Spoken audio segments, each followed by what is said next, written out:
Salam sejahtera buat kita semua. Tuhan Yesus memberkati.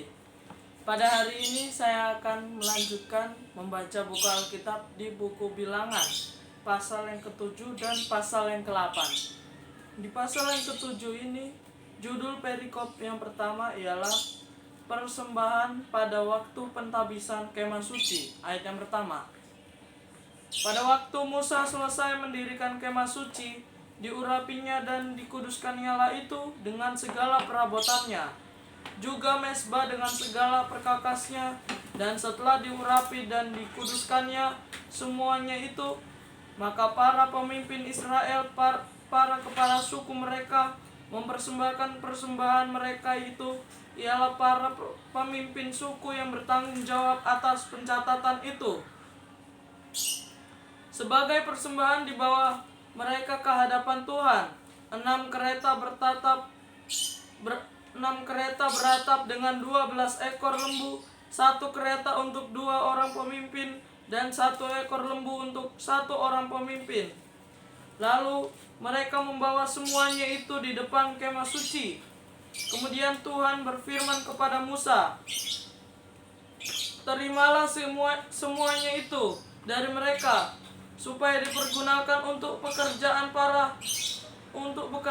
pada kemah pertemuan. Berikanlah semuanya itu kepada orang Lewi sesuai dengan keperluan pekerjaan masing-masing." Lalu Musa menerima kereta-kereta dan lembu-lembu itu dan memberikannya kepada orang Lewi. 2 kereta dengan 4 ekor lembu diberikannya kepada Bani Gerson sesuai dengan keperluan pekerjaan mereka. Dan 4 kereta dengan 8 ekor lembu diberikannya kepada Bani Merari sesuai dengan keperluan pekerjaan mereka di bawah pimpinan Itamar, anak Imam Harun itu. Tetapi kepada Bani Kehat tidak diberikannya apa-apa, karena pekerjaan mereka ialah mengurus barang-barang kudus yang harus diangkat di atas baunya. Lagi para pemimpin mempersembahkan persembahan pentabisan mesbah. Pada hari mesbah itu diurapi, para pemimpin membawa persembahan mereka ke depan mesbah itu. Tuhan berfirman kepada Musa, 1 pemimpin setiap hari haruslah mempersembahkan persembahannya untuk mentabiskan mesbah itu. Yang mempersembahkan persembahannya pada hari pertama ialah Nahason bin Aminadab dari suku Yehuda.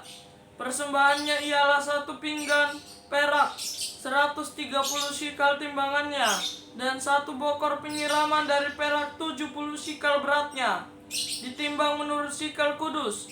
Keduanya berisi tepung yang terbaik, diolah dengan minyak untuk korban sajian. 1 cawan 10 shikal emas beratnya, berisi ukupan, 1 ekor lembu jantan muda, 1 ekor domba jantan, dan 1 ekor domba berumur setahun untuk korban bakaran, 1 ekor kambing jantan untuk korban penghapus dosa, dan untuk korban keselamatan 2 ekor lembu, 5 ekor domba jantan,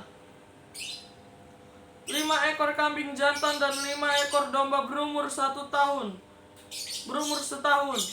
Itulah persembahan Nahason bin Aminadab.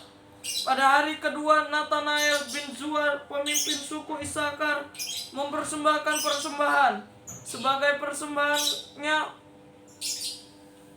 dipersembahkannya 1 pinggan perak, 130 shikal timbangannya, dan 1 bokor penyiraman dari perak, 70 shikal beratnya, ditimbang menurut shikal kudus. Keduanya berisi tepung yang terbaik, diolah dengan minyak untuk korban sajian. 1 cawan 10 shikal emas beratnya, berisi ukupan, 1 ekor lembu jantan muda, 1 ekor domba jantan, dan 1 ekor domba berumur setahun untuk korban bakaran, 1 ekor kambing jantan untuk korban penghapus dosa, dan untuk korban keselamatan 2 ekor lembu, 5 ekor domba jantan, 5 ekor kambing jantan, dan 5 ekor domba berumur setahun.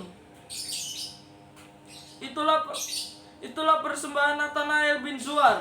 Pada hari ketiga, pemimpin Bani Zebulon, Eliab bin Elon, persembahannya ialah 1 pinggan perak, 130 sikal timbangannya, dan 1 bokor penyiraman dari perak, 70 sikal beratnya.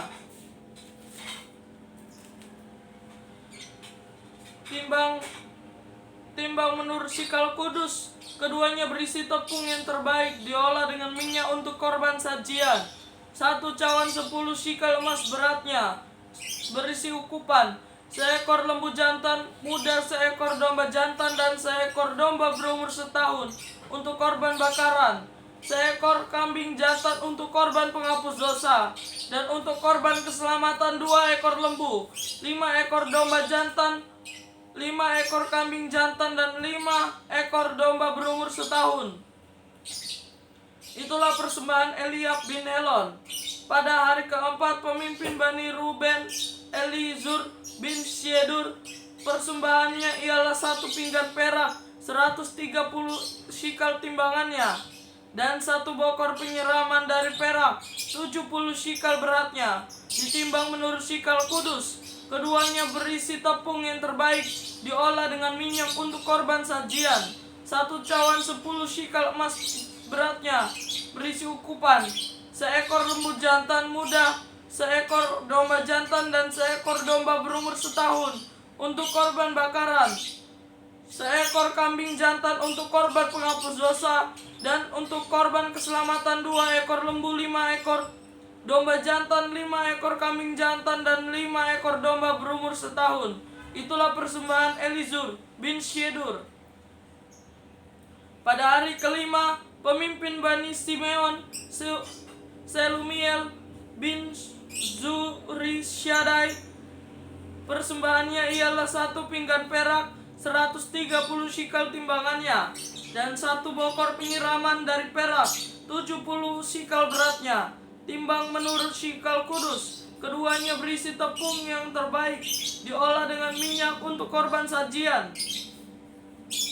1 cawan 10 sikal emas beratnya, berisi ukupan, seekor lembu jantan muda, seekor domba jantan, dan seekor domba berumur setahun untuk korban bakaran, seekor kambing jantan untuk korban penghapus dosa, dan untuk korban keselamatan 2 ekor lembu, 5 ekor domba jantan, 5 ekor kambing jantan, dan 5 ekor domba berumur setahun. Itulah persembahan Selumiel bin Zurishaddai.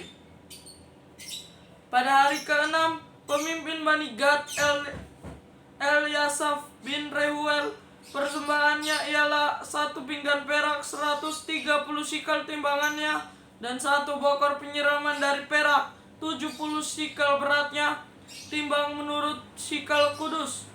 Keduanya berisi tepung yang terbaik, diolah dengan minyak untuk korban sajian. 1 cawan 10 sikal emas beratnya, berisi ukupan, seekor lembu jantan muda, seekor domba jantan, dan seekor domba berumur setahun untuk korban bakaran, seekor kambing jantan untuk korban penghapus dosa, dan untuk korban keselamatan 2 ekor lembu, 5 ekor domba jantan, 5 ekor kambing jantan, dan 5 ekor domba berumur setahun. Itulah persembahan Eliasaf bin Reuel. Pada hari ke-7, pemimpin Bani Efraim, Elisama bin Amihud, persembahannya ialah 1 pinggan perak, 130 sikal timbangannya, dan 1 bokor penyiraman dari perak, 70 sikal beratnya, timbang menurut sikal kudus. Keduanya berisi tepung yang terbaik, diolah dengan minyak untuk korban sajian. 1 cawan 10 sikal emas beratnya, berisi ukupan, seekor lembu jantan, seekor domba jantan, dan seekor domba berumur setahun untuk korban bakaran, seekor kambing jantan untuk korban penghapus dosa, dan untuk korban keselamatan 2 ekor lembu, 5 ekor domba jantan, 5 ekor kambing jantan, dan 5 ekor domba berumur setahun. Itulah persembahan Elisama bin Amihud. Pada hari ke-8, pemimpin Bani Manasye, Gamaliel bin Pedazur, persembahannya ialah 1 pinggan perak, 130 shikal timbangannya, dan 1 bokor penyiraman dari perak, 70 shikal beratnya ditimbang menurut shikal kudus. Keduanya berisi tepung yang terbaik, diolah dengan minyak untuk korban sajian. 1 cawan, 10 shikal emas beratnya, berisi ukupan, seekor lembu jantan muda, seekor domba jantan, dan seekor domba berumur setahun untuk korban bakaran, seekor kambing jantan untuk korban penghapus dosa, dan untuk korban keselamatan 2 ekor lembu, 5 ekor domba jantan, 5 ekor kambing jantan, dan 5 ekor domba berumur setahun. Itulah persembahan Gamaliel bin Pedasur. Pada hari ke-9, pemimpin Bani Benyamin, Abidan bin Gideoni, persembahannya ialah 1 pinggan perak, 130 shikal timbangannya, dan 1 bokor penyiraman dari perak, 70 shikal beratnya, ditimbang menurut shikal kudus. Keduanya berisi tepung yang terbaik, diolah dengan minyak untuk korban sajian. 1 cawan, 10 shikal emas beratnya, berisi ukupan, seekor lembu jantan muda, seekor domba jantan, dan seekor domba berumur setahun untuk korban bakaran, seekor kambing jantan untuk korban penghapus dosa, dan untuk korban keselamatan 2 ekor lembu, 5 ekor domba jantan, 5 ekor kambing jantan, dan 5 ekor domba berumur setahun. Itulah persembahan Abidan bin Gideoni. Pada hari ke-10, pemimpin Bani dan Ahiezer bin Amisyadai, persembahannya ialah 1 pinggan perak, 130 shikal timbangannya, dan 1 bokor penyiraman dari perak, 70 shikal beratnya, ditimbang menurut shikal kudus. Keduanya berisi tepung yang terbaik, diolah dengan minyak untuk korban sajian. 1 cawan, 10 shikal emas beratnya, berisi ukupan, seekor lembu jantan muda, seekor domba jantan, dan seekor domba berumur setahun untuk korban bakaran, seekor kambing jantan untuk korban penghapus dosa, dan untuk korban keselamatan 2 ekor lembu, 5 ekor domba jantan, 5 ekor kambing jantan, dan 5 ekor domba berumur setahun. Itulah persembahan Ahiezer bin Amisyadai. Pada hari ke-11, pemimpin Bani Asher, Pagiel bin Okran, persembahannya ialah 1 pinggan perak, 130 shikal timbangannya, dan 1 bokor penyiraman dari perak, 70 shikal beratnya, ditimbang menurut shikal kudus. Keduanya berisi tepung yang terbaik, diolah dengan minyak untuk korban sajian. 1 cawan, 10 shikal emas beratnya, berisi ukupan, seekor lembu jantan muda, seekor domba jantan, dan seekor domba berumur setahun untuk korban bakaran, seekor kambing jantan untuk korban penghapus dosa, dan untuk korban keselamatan 2 ekor lembu, 5 ekor domba jantan, 5 ekor kambing jantan, dan 5 ekor domba berumur setahun. Itulah persembahan Pagiel bin Okran. Pada hari ke-12, pemimpin Bani Naftali, Ahira bin Enan, persembahannya ialah 1 pinggan perak, 130 shikal timbangannya, dan 1 bokor penyiraman dari perak, 70 shikal beratnya, ditimbang menurut shikal kudus. Keduanya berisi tepung yang terbaik, diolah dengan minyak untuk korban sajian. 1 cawan, 10 shikal emas beratnya, berisi ukupan, seekor lembu jantan muda, seekor domba jantan, dan seekor domba berumur setahun untuk korban bakaran, seekor kambing jantan untuk korban penghapus dosa, dan untuk korban keselamatan 2 ekor lembu, 5 ekor domba jantan, 5 ekor kambing jantan, dan 5 ekor domba berumur setahun. Itulah persembahan Ahira bin Enan. Itulah persembahan pentabisan mezbah pada hari mezbah itu diurapi dari pihak para pemimpin Israel, yaitu 12 pinggan perak, 12 bokor penyiraman dari perak, 12 cawan emas. Beratnya tiap-tiap pinggan adalah 130 sikal perak, dan beratnya tiap-tiap bokor penyiraman adalah 70 sikal. Segala perak perkakas itu ada 2.400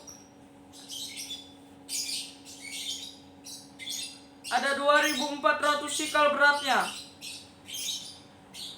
ditimbang menurut sikal kudus. Selanjutnya 12 cawan emas berisi ukupan tiap-tiap cawan 10 sikal beratnya, ditimbang menurut sikal kudus. Segala emas cawan itu ada 120 sikal beratnya.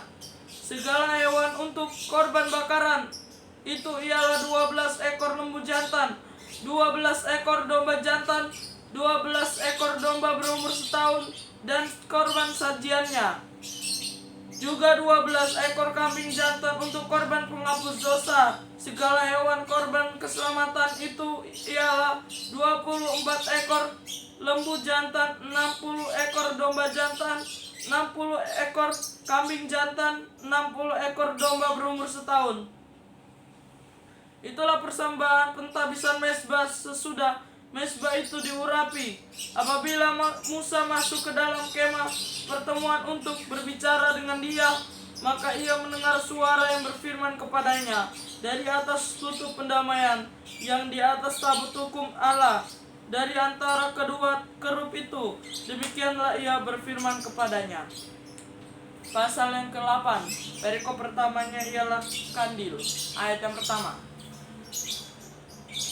Tuhan berfirman kepada Musa, berbicaralah kepada Harun dan katakanlah kepadanya, apabila engkau memasang lampu-lampu itu, haruslah ketujuh lampu itu menerangi yang di sebelah depan kandil. Demikianlah diperbuat Harun di sebelah depan kandil, dipasangnya lampu-lampunya seperti yang diperintahkan Tuhan kepada Musa. Dan beginilah kandil itu dibuat dari emas tempaan. Kandil itu tempaan baik kakinya maupun kembangnya, sesuai dengan apa yang telah diperlihatkan Tuhan kepada Musa. Demikianlah kandil itu dibuatnya.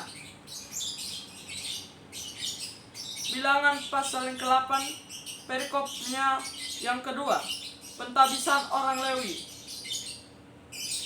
Ayat yang kelima. Tuhan berfirman kepada Musa, ambillah orang Lewi dari tengah-tengah orang Israel, tahirkanlah mereka. Beginilah harus kau lakukan kepada mereka untuk mentahirkan mereka. Bersihkanlah kepada mereka air penghapus dosa. Kemudian haruslah mereka mencukur seluruh tubuhnya dan mencuci pakaiannya.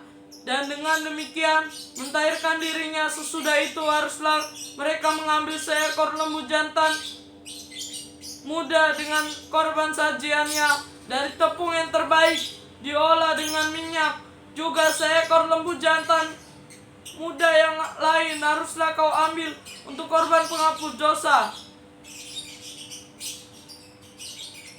Selanjutnya haruslah kau suruh orang Lewi mendekat ke depan kemah pertemuan, dan kau panggil berkumpul segenap umat Israel. Apabila engkau telah menyuruh orang Lewi mendekat ke hadapan Tuhan, maka haruslah orang Israel meletakkan tangannya ke atas orang Lewi itu, dan Harun harus mengunjukkan orang Lewi itu sebagai persembahan unjukan dari antara orang Israel di hadapan Tuhan. Dan demikianlah mereka diuntukkan melakukan pekerjaan jabatannya bagi Tuhan. Setelah orang Lewi meletakkan tangannya atas kepala lembu-lembu jantan muda itu, maka haruslah yang seekor diolah sebagai korban penghapus dosa, dan yang lain sebagai korban bakaran bagi Tuhan, untuk mengadakan pendamaian bagi orang Lewi. Maka haruslah engkau menghadapkan orang Lewi kepada Harun dengan anak-anaknya dan mengunjukkan mereka sebagai persembahan unjukan bagi Tuhan. Demikianlah harus engkau mentahirkan mereka dari tengah-tengah orang Israel, supaya orang Lewi itu menjadi kepunyaanku. Barulah sesudah itu orang Lewi boleh masuk untuk melakukan pekerjaan jabatannya pada kemah pertemuan. Sesudah engkau mentahirkan mereka dan mengunjukkan mereka sebagai persembahan unjukan, sebab mereka harus diserahkan dengan sepenuhnya kepadaku dari tengah-tengah orang Israel, ganti semua yang terdahulu lain dari kandungan, yakni semua anak sulung yang ada pada orang Israel. Telah kuambil mereka bagiku. Sebab semua anak sulung yang ada pada orang Israel, baik dari manusia maupun dari hewan, adalah kepunyaanku pada waktu aku membunuh semua anak sulung di tanah Mesir. Aku telah menguduskan semuanya bagiku. Maka aku mengambil orang Lewi ganti semua anak sulung yang ada pada orang Israel. Dan aku menyerahkan orang Lewi dari tengah-tengah orang Israel sebagai pemberian kepada Harun dan anak-anaknya untuk melakukan segala pekerjaan jabatan bagi orang Israel di kemah pertemuan dan untuk mengadakan pendamaian bagi orang Israel, supaya orang Israel jangan kena tulah apabila mereka mendekat ke tempat kudus. Lalu Musa, Harun, dan segenap umat Israel melakukan yang demikian kepada orang Lewi, tepat seperti yang diperintahkan Tuhan kepada Musa mengenai orang Lewi. Demikianlah dilakukan orang Israel kepada mereka. Orang Lewi itu menghapus dosa dari dirinya dan mencuci pakaian mereka. Kemudian Harun mengunjukkan mereka sebagai persembahan unjukan di hadapan Tuhan dan mengadakan pendamaian bagi mereka sambil mentahirkan mereka. Sesudah itu masuklah orang Lewi untuk melakukan pekerjaan jabatan mereka di kemah pertemuan di bawah pengawasan Harun dan anak-anaknya, seperti yang diperintahkan Tuhan kepada Musa mengenai orang Lewi.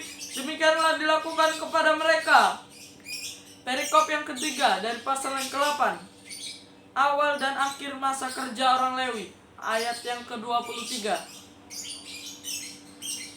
Tuhan berfirman kepada Musa, inilah yang berlaku bagi orang Lewi. Setiap orang yang berumur 25 tahun ke atas wajib bertugas, supaya ia bekerja pada kemah pertemuan. Tetapi jika ia berumur 50 tahun, haruslah ia dibebaskan dari pekerjaan itu, sehingga tak usah ia bekerja lebih lama lagi. Ia boleh membantu saudara-saudaranya di kemah pertemuan dalam menjalankan tugas mereka, tetapi tidak usah lagi ia menjabat pekerjaan itu. Demikianlah harus kau lakukan kepada orang Lewi mengenai tugas mereka. Semoga firman Tuhan ini menjadi pedoman bagi kita semua, dapat bermanfaat untuk kita semua. Tuhan Yesus memberkati. Salam sejahtera. Amin.